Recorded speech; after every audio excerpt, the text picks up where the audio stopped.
Chief election commissioner की सरबराही में 5 रुकनी election commission ने दोनों पार्टियों के खिलाफ गैर मुल्की फंडिंग केस की समाअत की। समाअत के दौरान मुस्लिम लीग नून के वकील जहांगीर जुदून ने मौक़िफ़ इख्तियार किया कि उनका जवाब तैयार है, आइंदा समाअत पर जवाब जमा करवा देंगे। जिस पर चीफ इलेक्शन कमिश्नर ने मुस्लिम लीग नून को आखिरी मौका देते हुए कहा, तहरीक इंसाफ को 20 जनवरी तक जवाब की कापी फराहम कर दें। बाद अज़ां इलेक्शन कमीशन ने केस की समाअत 22 जनवरी तक मुलतवी कर दी।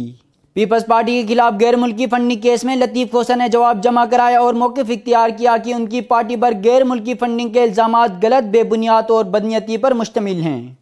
तहरीक इंसाफ ने इंटरनेट से बोगस मवाद इकट्ठा किया और पिटीशन दायर की। इलेक्शन कमीशन पिटीशन को मुस्तरद कर दे। इलेक्शन कमीशन ने दोनों जमातों के खिलाफ केसेस को अलग अलग करते हुए पीपल्स पार्टी के खिलाफ केस की समाअत दलाइल के लिए मुकर्रर करते हुए 1 फरवरी तक मुलतवी कर दी। समाअत के बाद मीडिया से गुफ्तगू करते हुए दरख्वास्त गुजार PTI रहनुमा फरक हबीब ने कहा कि मुस्लिम लीग नून ने अगर गैर मुल्की फंडिंग हासिल नहीं की है तो तारीखों के पीछे क्यों छुप रही है। और जिसके अंदर हमेशा की तरह पाकिस्तान मुस्लिम लीग नवाज़ जो है वो अपने पार्टी अकाउंट्स का हिसाब देने से जो है वो भाग गई है, राह फरार इख्तियार किए हुए हैं और जूते बगल के अंदर दे के दुम दबा कर भाग गए हैं।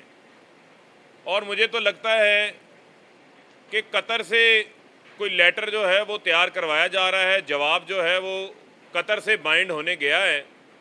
और जब भी इनके काले करतूतों की बात आती है, जब भी इनकी करप्शन की बात आती है, तो इनके पास हिसाब देने को भी कुछ नहीं होता, रसीदें देने को भी कुछ नहीं होती, माँ सवाए जो कतरी खतूत के। तो पहले आपने गालिब के खतूत सुने हुए थे, अब जो है वो कतरी खतूत का सिलसिला शुरू हो जाएगा यहाँ पर।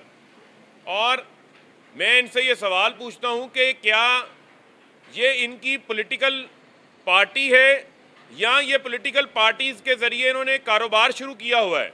पीपल्स पार्टी के वकील लतीफ़ खोसा ने कहा कि पीपल्स पार्टी ने कोई गैर मुल्की फंडिंग नहीं ली। नवाज शरीफ गैर मुल्की एजेंडे पर हैं और मुल्क, अदलिया और इदारों को कमज़ोर करना चाहते हैं। ये देखें, नवाज शरीफ ने अपने आप को जो है जमहूरियत का अलंबरदार बना के पाकिस्तान का ठेकेदार बन रहा है।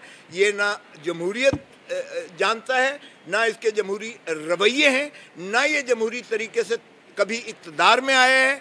ये बैसाखियों पर सवार होकर आया है, आरोज़ इलेक्शन करवा के आया है या किसी के आसरे सहारे से आया है। इसने मार्शल लॉ के कूक से जन्म लिया है। ज़ियाउल हक की ये बाक़ियात अब इस मुल्क में नहीं चल सकती हैं। और इंशाअल्लाह आप देखेंगे कि हम तहरीक ज़रूर चला रहे हैं, लेकिन उस तहरीक में भी मकसूद ये नहीं है कि जमहूरियत डीरेल हो या मुल्क का कोई नुकसान हो। हम रियासत की बात करेंगे और शरीफ बरादरान के जो कत्ल व गारतगरी इन्होंने की है, अब जो कसूर में जो कुछ हुआ है, आप देखें कि 12 बच्चियों के साथ जो कुछ हुआ है, जिस तरह से ये दुनिया में पाकिस्तान की इतनी बदनामी हुई है कि आप तसव्वुर नहीं कर सकते हैं। दुनिया की सारी फ्लैश न्यूज़ लग रही हैं, अभी तक मुल्ज़म नहीं पकड़ा गया। लतीफ़ खोसा ने दौरान गुफ्तगू दावा किया कि आसिफ अली जरदारी शुरू से ही बिजनेस टाइकून हैं। उनसे ज़राए आमदन पूछना ऐसा है जैसे जुल्फ़िकार अली भुट्टो से पूछा जाए।